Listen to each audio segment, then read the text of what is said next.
Shalom, Assalamualaikum warahmatullahi wabarakatuh.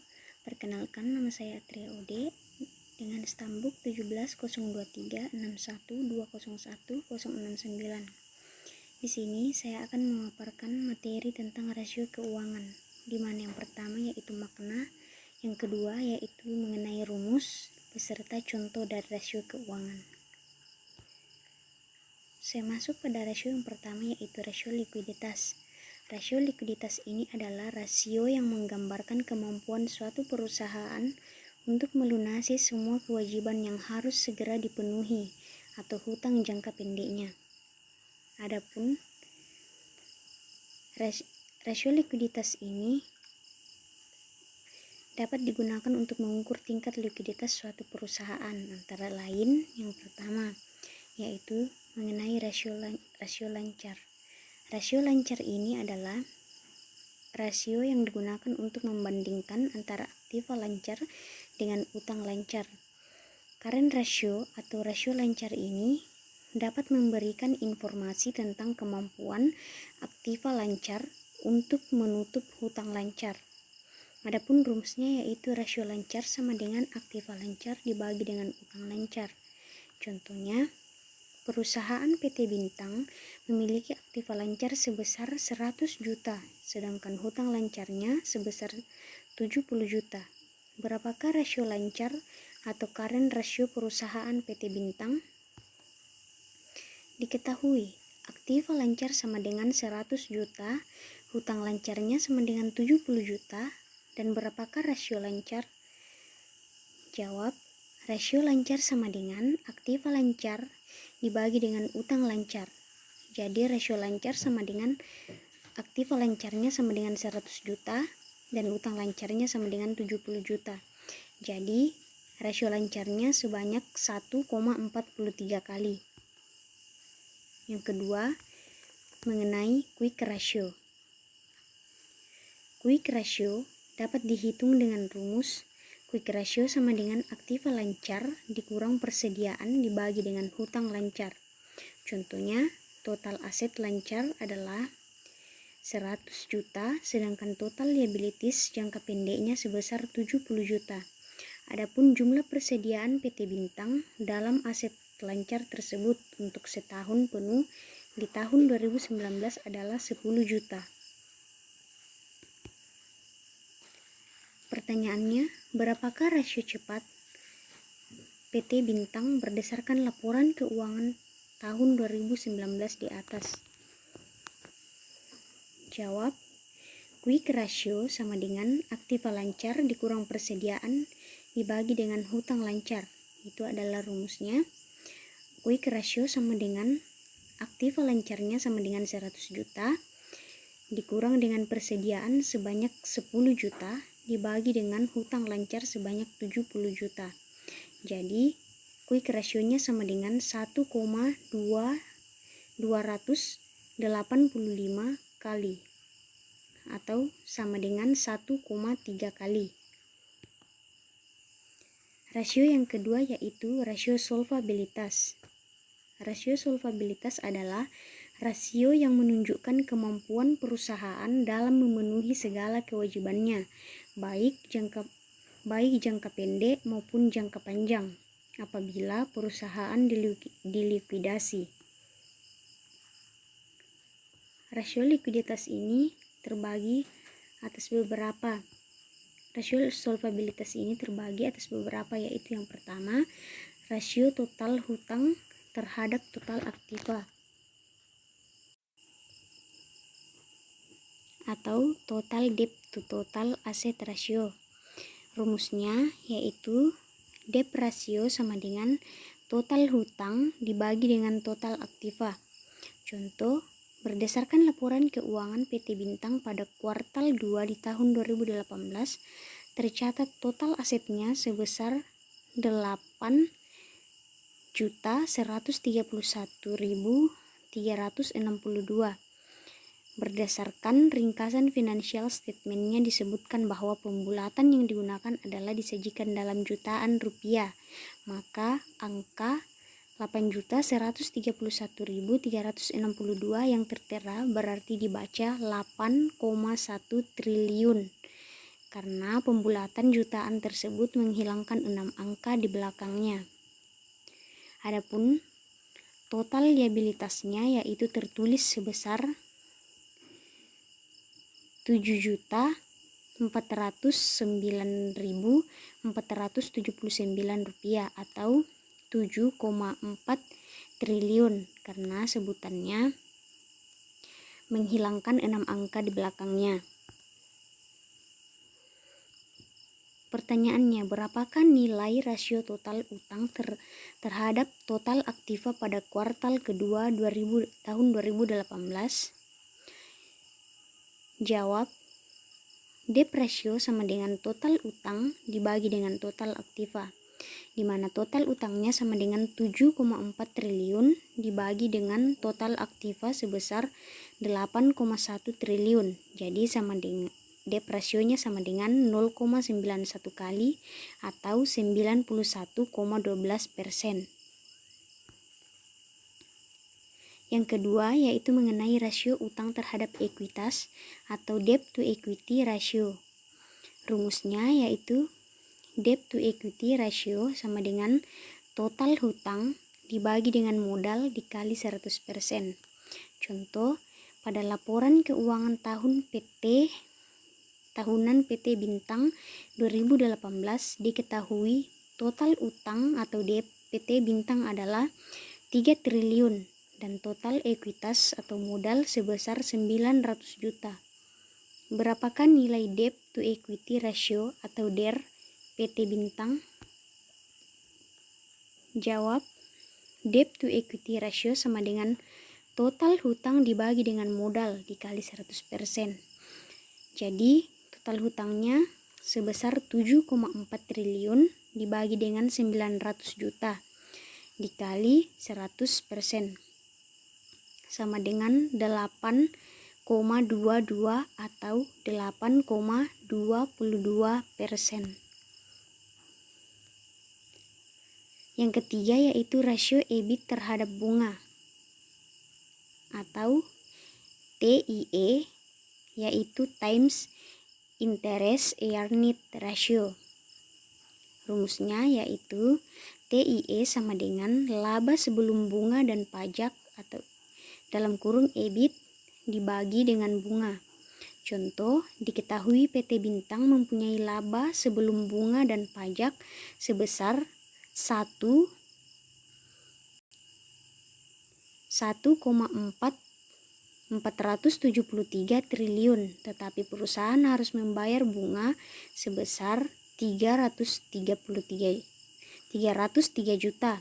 Berapakah times interest earned ratio? Jawab, TIE sama dengan laba sebelum bunga dan pajak dalam kurung EBIT dibagi dengan bunga. Diketahui laba sebelum bunga dan pajaknya sebesar 1,473 triliun dibagi dengan 303 juta. Jadi TIE-nya sama dengan 4,9. Rasio yang keempat yaitu rasio EBIT dan biaya sewa terhadap bunga. Rumusnya yaitu FCC sama dengan EBIT ditambah biaya sewa dibagi bunga ditambah biaya sewa. Contoh, FCC sama dengan EBIT ditambah biaya sewa dibagi dengan bunga ditambah biaya sewa. Jawab, FCC sama dengan 1,473 ditambah 452 dibagi dengan 303 ditambah 452. FCC sama dengan 1,925 dibagi dengan 755. FCC-nya sama dengan 2,5. Jadi PT Bintang mempunyai laba sebelum bunga, pajak, dan sewa yang besarnya 2,5 kali total beban tetap atau sewa dan bunga perusahaan.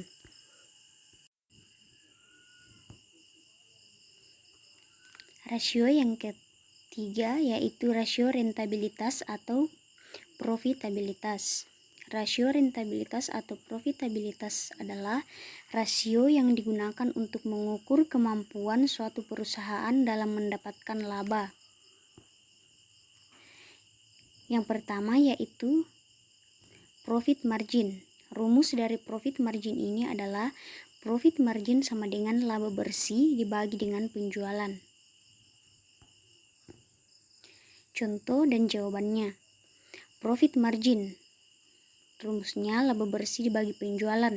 Jika diketahui laba bersihnya sama dengan 802 dibagi dengan penjualannya sebesar 16.405. Jadi profit marginnya sama dengan 0,049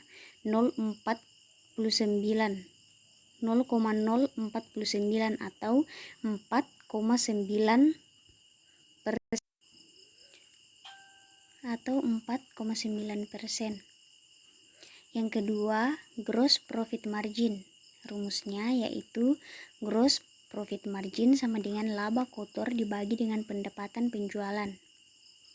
Contohnya, PT XXYY merupakan perusahaan yang memproduksi baju seragam. Total penjualan baju seragam pada tahun 2016 adalah sebesar 400 juta, sedangkan harga pokok penjualan atau HPP adalah sebesar 150 juta. Berapakah gross profit margin atau margin laba kotornya? Diketahui. Pendapatan penjualan sama dengan 400 juta. Harga pokok penjualan atau HPP sama dengan 150 juta. Laba kotor sama dengan 250 juta. Jawab, gross profit margin sama dengan laba kotor dibagi dengan pendapatan penjualan. Gross profit marginnya sama dengan 250. Laba kotornya sama dengan 250 juta dibagi dengan pendapatan penjualannya sebesar 400 juta. Jadi margin laba kotornya sama dengan 62,5%.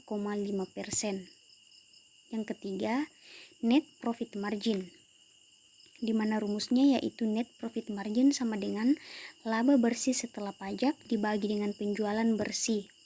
Contohnya, berdasarkan laporan per tanggal 31 Juni 2018, pendapatan penjualan bersih atau net sales CV Mitra Jasa Teknik adalah sebesar 19.368 juta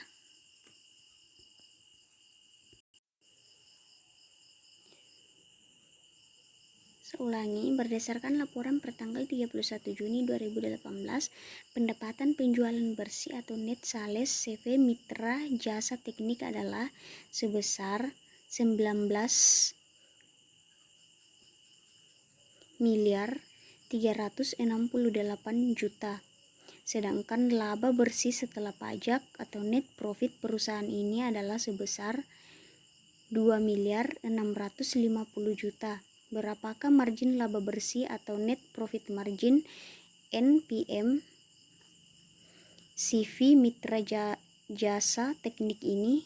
Diketahui pendapatan penjualan bersih atau net sales sama dengan 19.386 juta. Laba bersih setelah pajak atau net profit after tax yaitu sebesar 2.650 juta. Berapakah margin laba bersih atau net profit marginnya? Jawab, margin laba bersih sama dengan laba bersih setelah pajak dibagi dengan pendapatan penjualan bersih. Margin laba bersih sama dengan, diketahui laba bersih setelah pajak itu sebesar 2.650 juta dibagi dengan pendapatan penjualan bersih sebesar 19.386 juta. Margin laba bersih sama dengan 13,67%. Jadi margin laba bersih CV Mitra Jasa Teknik adalah sebesar 13,67%. Yang keempat, return on investment.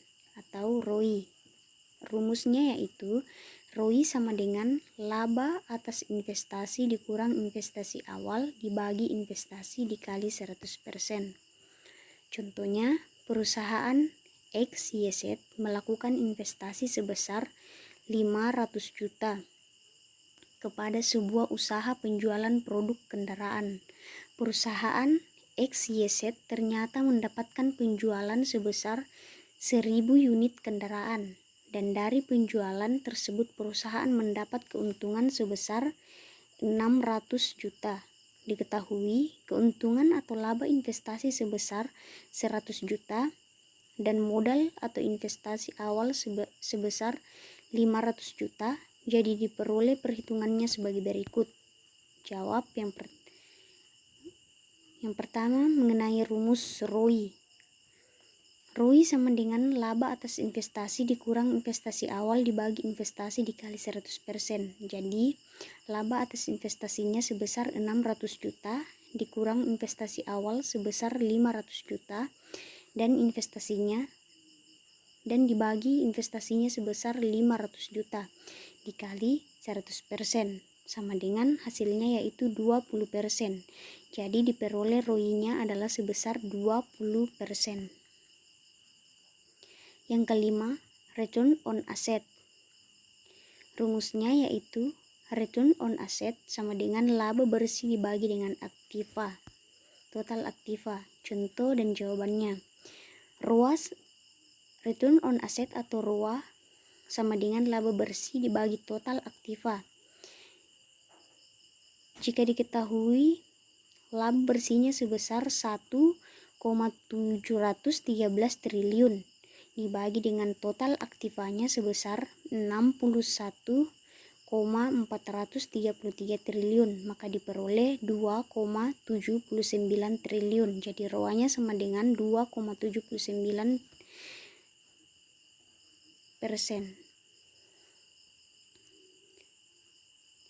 Rasio yang berikutnya yaitu rasio aktivitas.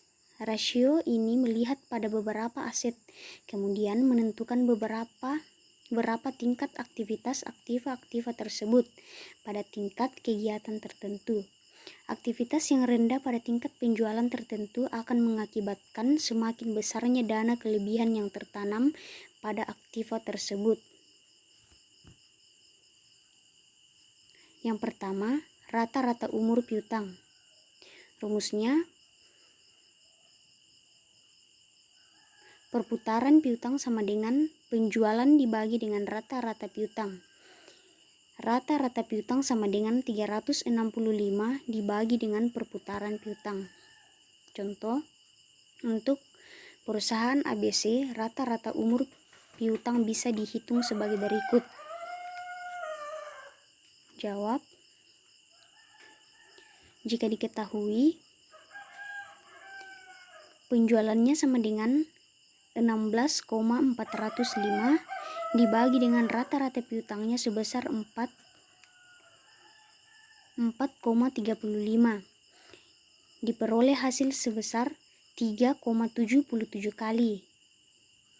Rata-rata piutangnya sama dengan 365 dibagi dengan 3,77 sama dengan 96,8 hari. Yang kedua, perputaran persediaan. Rumusnya yaitu perputaran persediaan sama dengan harga pokok penjualan dibagi rata-rata persediaan. Contohnya, untuk perusahaan ABC, perputaran persediaan bisa dihitung sebagai berikut. Jika diketahui harga pokok penjualan sebesar 10,492 dibagi dengan rata-rata persediaan sebesar 2,623. Hasilnya, hasil perputaran persediaan sama dengan 4,0 kali. Dalam 1 tahun persediaan berputar 4 kali, dan kalau dihitung lamanya umur persediaan yang berarti lamanya yang tertanam pada persediaan, maka umur tersebut bisa dihitung sebagai berikut. Rata-rata umur persediaan sama dengan 365 dibagi dengan 91,25 hari.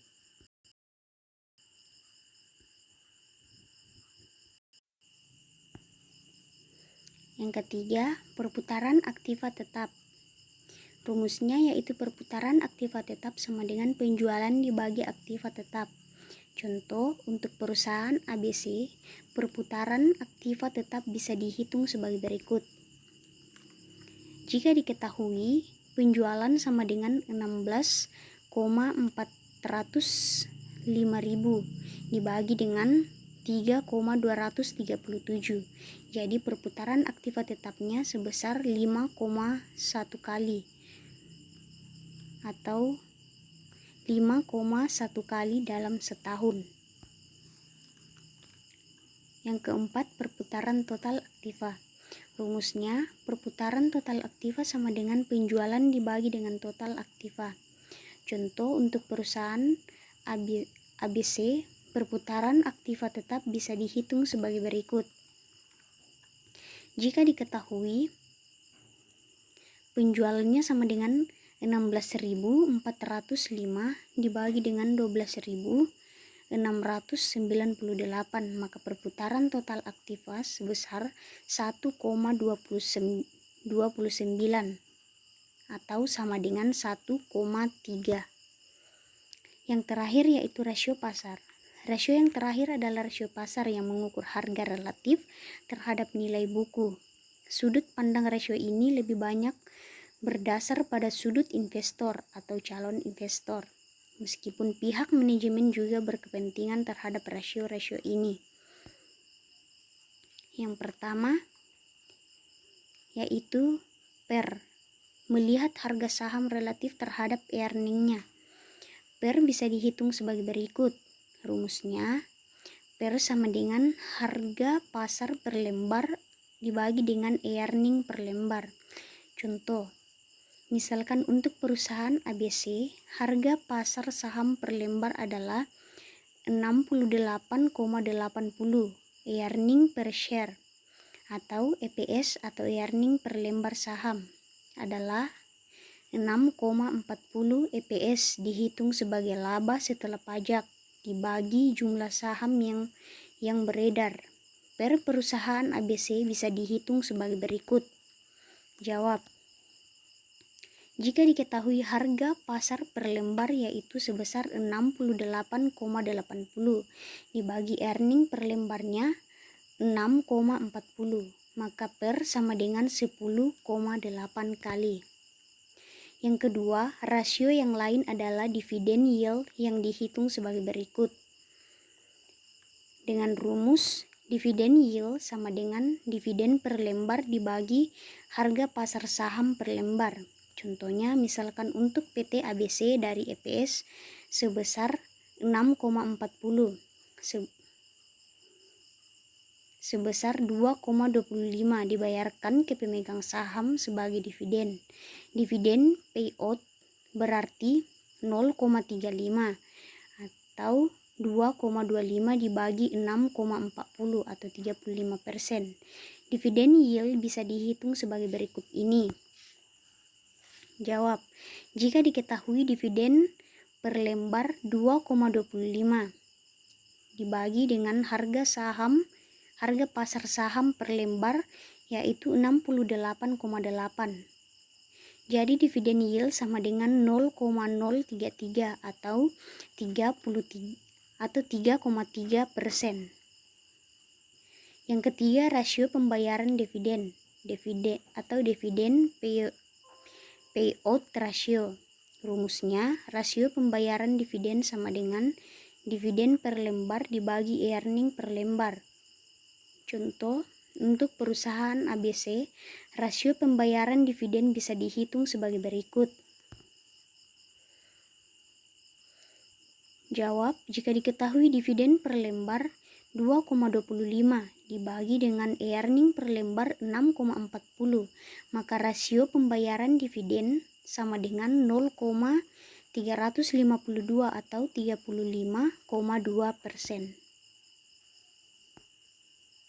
Itulah pembahasan mengenai rasio keuangan. Terima kasih buat waktunya. Assalamualaikum warahmatullahi wabarakatuh dan shalom.